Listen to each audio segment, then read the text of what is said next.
சொல்லுங்க ஐயா, எப்படி இந்த இருக்குது இந்த மசூதி? அது அந்த நாள்லேருந்தே நம்மளுக்கு இப்போ பிறக்காத முன்னிலேருந்தே இருக்குது. ஓ, அது தொழுவத்துக்கு யாரும் வரது இல்லையா? யாரும் வர்றது கிடையாது, சும்மா பார்ப்பாங்க, வந்து பார்த்து சுற்றியும் பார்த்துட்டு. ஓ, மேலே வருவாங்களா நிறைய பேர்? ஆ, அந்த குளம் ஐயா நம்மளுக்கே தெரியாது, பாய் சொன்னார். ஆ, இல்லை மேலே 2 குளம் இருக்குது. அது என்ன குளம் அது?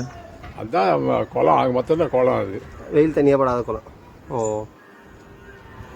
எத்தனை வருஷமாக இருக்குது நீங்கள் பார்த்ததுலேருந்து? நீங்கள் பிறந்ததுலேருந்தே இருக்கா ஐயா? நான் எங்கள் மாமியாவுடையது. ஆ, இங்கே வந்து நான் வந்து 50 வருஷத்துக்கு மேலே ஆகிப்போச்சு. எஸ்பெஷலி இந்த மசூதி இது மறுபடியும் யாராச்சும் பார்க்குறவங்க அதை ரீக்ரியேட் பண்ணோம், அந்த மசூதியை டெவலப் பண்ணணும்னு நினச்சா பண்ணலாம். பட் அதை டெவலப் பண்ணியும் எந்த ஒரு யூஸும் இல்லைன்னு தான் நினைக்கிறேன். நான் அவ்வளோ தூரம் ட்ரெக்கிங் பண்ணி வந்திருக்கேன், மூச்சு வாங்குறது கூட நிற்கல என்ன எனக்கு. ஸோ அதில் இயர்லி ஒன்ஸ் ஆச்சு வந்து தொழுதுட்டு போகிற மாதிரி ஏதாச்சும் யோசித்தா நல்லாயிருக்கும். இட்ஸ் நாட் எ சாய்ஸ், என்னோடய ஒப்பீனியனாக சொல்கிறேன்.